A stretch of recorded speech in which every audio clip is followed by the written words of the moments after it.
When something dangerous happens, most people assume they would run, react quickly, move away, do something. But in reality, that's often not what happens. In many real situations, people don't run. They don't react immediately. They freeze. Seconds pass, sometimes longer, and those seconds can matter. This response is more common than most people expect, and it doesn't mean someone is weak or unprepared. It means the brain is doing something very specific. When a sudden threat appears, the brain doesn't immediately act. It tries to understand. What is this? Is it real? Is it dangerous? That process takes time, even if it only takes a few seconds. And during that time, the body pauses. This is known as the freeze response, one of the body's basic reactions to threat, alongside fight or flight. But unlike running or fighting, freezing is not about action. It's about delay. The brain is trying to gather enough information before committing to a response. Because reacting incorrectly can also be dangerous. If you run when there is nowhere to go, you may expose yourself. If you act too quickly without understanding the situation, you may make things worse. So, the brain hesitates. In controlled environments, this delay is barely noticeable. But in real situations, especially unexpected ones, it becomes very clear. People stand still. They look. They wait. And sometimes they wait too long. There are situations where this delay becomes very visible. In crowded places, when something unexpected happens, people often don't react immediately. They look at each other. They wait to see how others respond. In some cases, multiple people remain still at the same time, each person waiting for someone else to act first.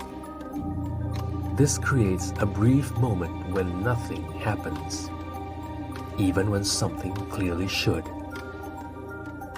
And that moment can feel much longer than it actually is. People who have experienced this often describe it the same way. They knew something was wrong, but it didn't feel urgent. Not at first.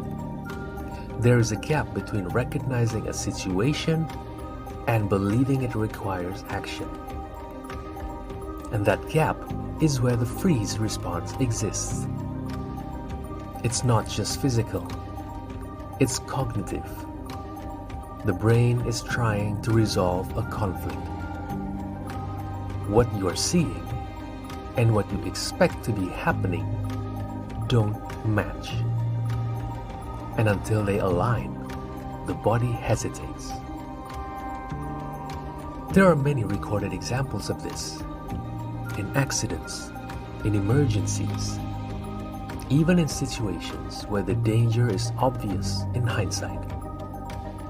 People often describe the same feeling: confusion, disbelief, a moment where the situation doesn't feel real, almost as if the brain is rejecting what it is seeing. This is not a failure. It's a built-in mechanism.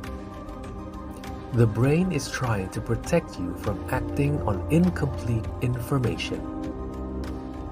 But in fast-moving situations, that delay can become a risk.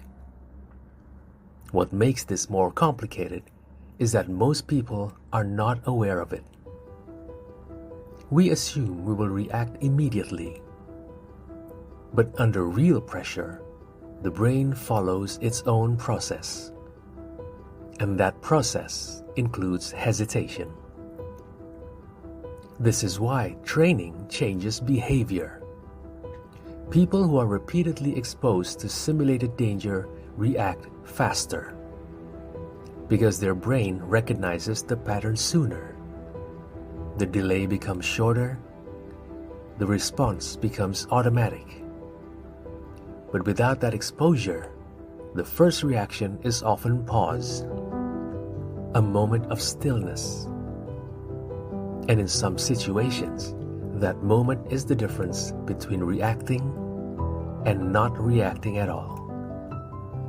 Even people who are aware of this response can experience it. Knowing it exists does not remove it. Because in the moment, the brain still follows the same process: recognition, evaluation, decision.